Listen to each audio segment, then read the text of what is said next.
Ladies and gentlemen, honorable guests, bonjour et bienvenue. Je suis un peu votre invité surprise.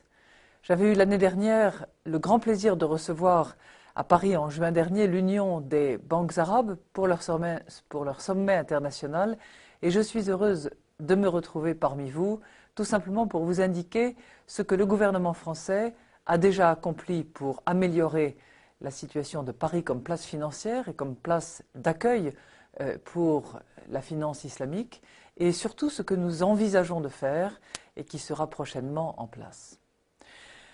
Donc toute la grande question qui est derrière ça, fondamentalement, c'est l'islam est-il une dimension de la civilisation européenne? Et je pense qu'il faut répondre oui à cette question. L'islam est une des dimensions de la civilisation européenne, depuis l'origine de l'islam et depuis l'origine de l'Europe.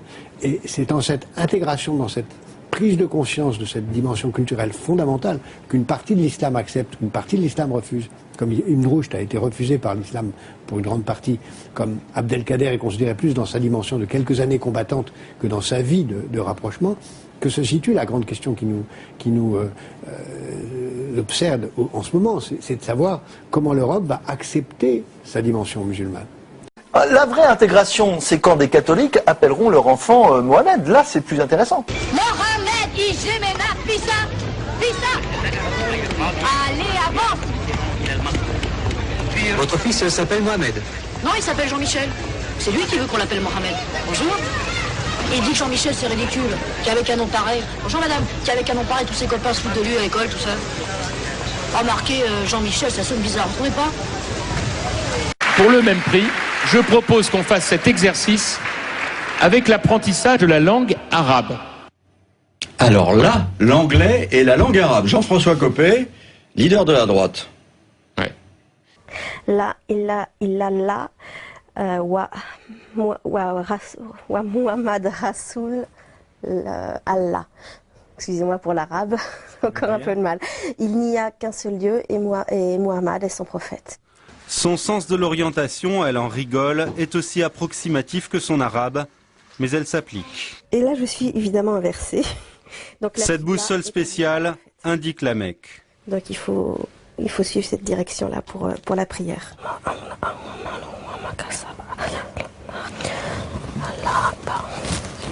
Depuis qu'elle porte le voile, sa fille trouve que maman ressemble à une africaine, mais Géraldine se sent mieux dans sa peau.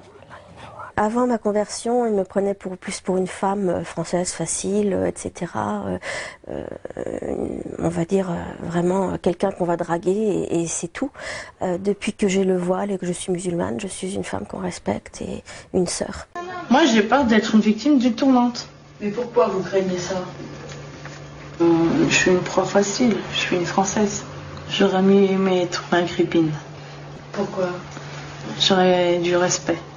Géraldine l'avoue, elle a besoin de règles et l'islam lui en donne. Par exemple, elle ne touche plus aux bouteilles sur son frigo. Un regret? C'est plus quand je mange, par exemple, un plat typique qu'on a l'habitude de servir avec un vin rouge ou même les huîtres que j'ai mangées dimanche sans muscadet. C'était un petit peu tristounet finalement, puis c'est bien passé avec le citron. Ce qui compte, c'est comment on va faire pour aller très loin dans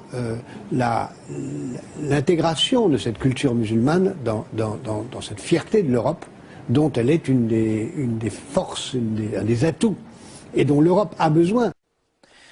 Et à cet égard, la finance islamique présente bien des avantages, en ce qu'elle condamne la spéculation et en ce qu'elle condamne le hasard.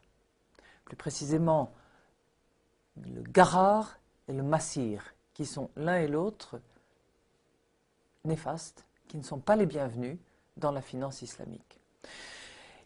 Quant aux minarets, qui sont d'ailleurs assez peu nombreux en France, je dis simplement qu'ils doivent s'inscrire de façon raisonnable et harmonieuse dans notre environnement urbain et social.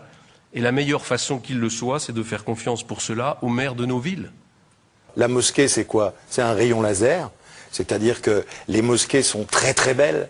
Ce que je sais, c'est qu'à Paris, un des plus beaux monuments de Paris, c'est la mosquée de Paris, avec un minaret qui s'intègre très bien dans l'espace parisien. Voilà. Et la religion musulmane a pris une place essentielle dans notre pays. Donc il faut regarder ces questions de religion, d'équilibre des religions, d'exercice du culte, comme des éléments de notre identité.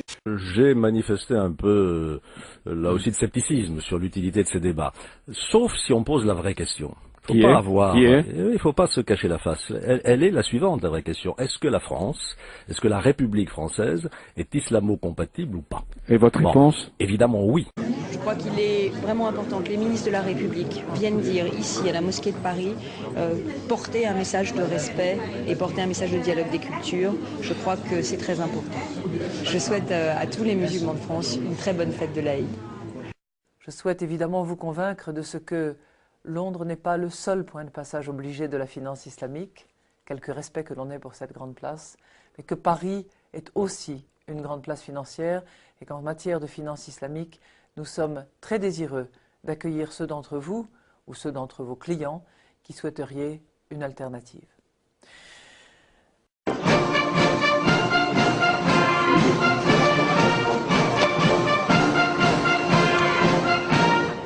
Monsieur le Président Mahmoud Abbas, je voudrais pouvoir accueillir à Paris et à la tête de l'État légitime de la Palestine.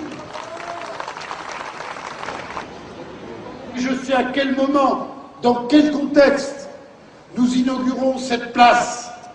Je sais le mal que fait la colonisation en Cisjordanie et à Jérusalem-Est. Je l'ai toujours dit, je n'ai pas attendu aujourd'hui pour dire en Israël et en Palestine, oui, je suis favorable à l'existence de deux États. Je l'ai dit plusieurs fois, je le redis ici, aujourd'hui, en honorant le grand poète, le grand Palestinien, Mahmoud Darwish. Ne vous inquiétez pas, tant que je serai maire de Paris, on installera des noms arabes dans Paris. Mandat, monsieur le maire. Pardon ? Ça va être avant la fin de votre mandat ? Inch'Allah. Mesdames et messieurs, chers amis, je voudrais simplement, en tant que maire de Lille, vous dire le plaisir de vous accueillir ici pour cette deuxième rencontre annuelle des musulmans du Nord. C'était à Roubaix l'année dernière, c'est aujourd'hui à Lille, et je vous souhaite bien sûr la bienvenue dans ce grand palais. Je voudrais aussi vous dire que ma conviction, c'est qu'il y a dans notre République la place ici pour tous ceux qui croient, comme pour tous ceux qui ne croient pas. Il y a la place en France pour un islam à la fois généreux, tolérant et ouvert, dont vous êtes les garants. Et c'est pour cela que je me réjouis de votre présence ici à Lille. Je n'en dirai pas plus parce qu'il y a ensuite un débat démocratique et je salue la Ligue islamique du Nord qui a bien voulu organiser ces journées. Merci encore et bienvenue à Lille. Alors, nous avons déjà engagé un certain nombre de travaux. Avec le sénateur Marini, nous avons, vous le savez, depuis maintenant quelques mois, engagé la réflexion sur les obstacles qui s'opposent à la finance islamique et nous l'avons fait au sein du haut comité de place que j'ai lancé il y a maintenant 18 mois. Dans la foulée, l'autorité des marchés financiers, que je souhaite saluer ici, a créé un régime adapté au développement de fonds d'investissement respectueux des prescriptions de la charia. Emmanuel parlait à juste titre de l'importance de l'immigration dans la construction économique de l'avenir, mais pour la France, d'avoir plusieurs millions de Français qui parlent arabe, dans la culture arabe, une des dimensions de leur culture, parce que nous sommes tous multiples, face à 2 milliards, 1,5 milliard, bientôt 2 milliards de musulmans, c'est un atout extraordinaire pour la France, extraordinaire, qu'il faut valoriser, qu'il ne faut pas antagoniser. Donc cette dimension musulmane de la France, cette dimension arabe, qui n'est pas la même chose, est un atout extraordinaire qu'il faut considérer comme une force. Je trouverais assez malin de faire en sorte que mes enfants, apprenant l'arabe, compte tenu de leur culture, puissent tout simplement avoir un avenir professionnel dans le domaine économique, commercial.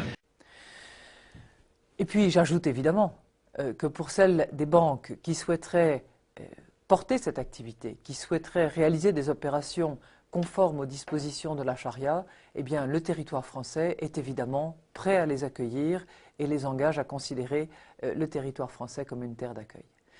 Apprendre l'arabe comme un libre choix, comme on apprendrait l'espagnol, parce que ou le chinois, bien entendu. Messieurs, parce si vous qu'on voulez aurait qu'on là parle d'autres sujets, je vous invite à changer de pourquoi je vous dis registre. ça? C'est parce que c'est avec ce type d'idée aussi qu'on aura une nation rassemblée, au lieu d'avoir une nation compartimentée. Et l'un de mes combats, c'est de réfléchir à l'identité française. Et de ce point de vue, d'avoir une nation rassemblée où on concilie diversité et unité.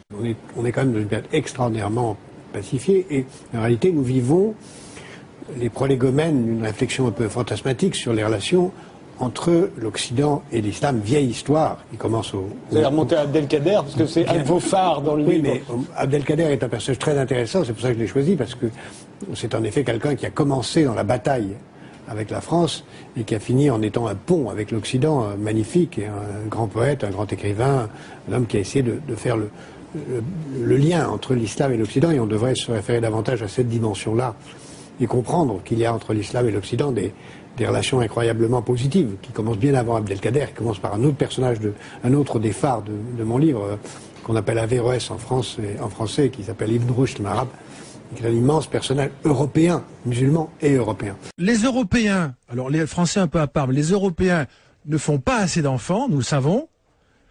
Il faudra donc, il faut dire une chose, il y aura non pas moins, mais de plus en plus d'immigrés en Europe, de plus en plus.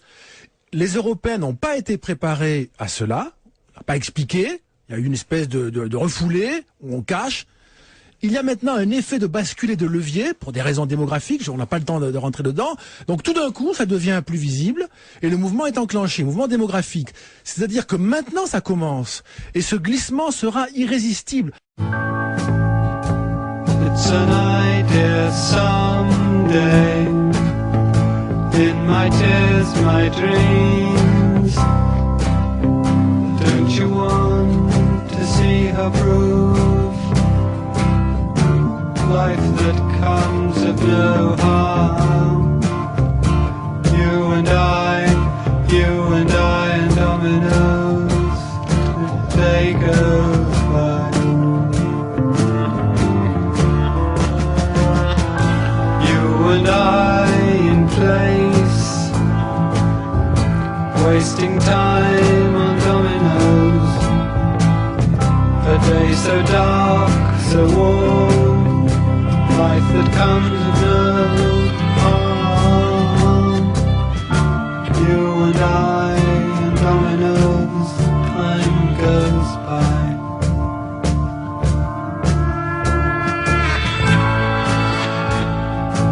Fireworks and heat someday, colder shell as sickle play. Overheard a lark today, losing when my mind's astray. Don't you want to know with your pretty hair? Stretch out your hand, glad fields in an echo.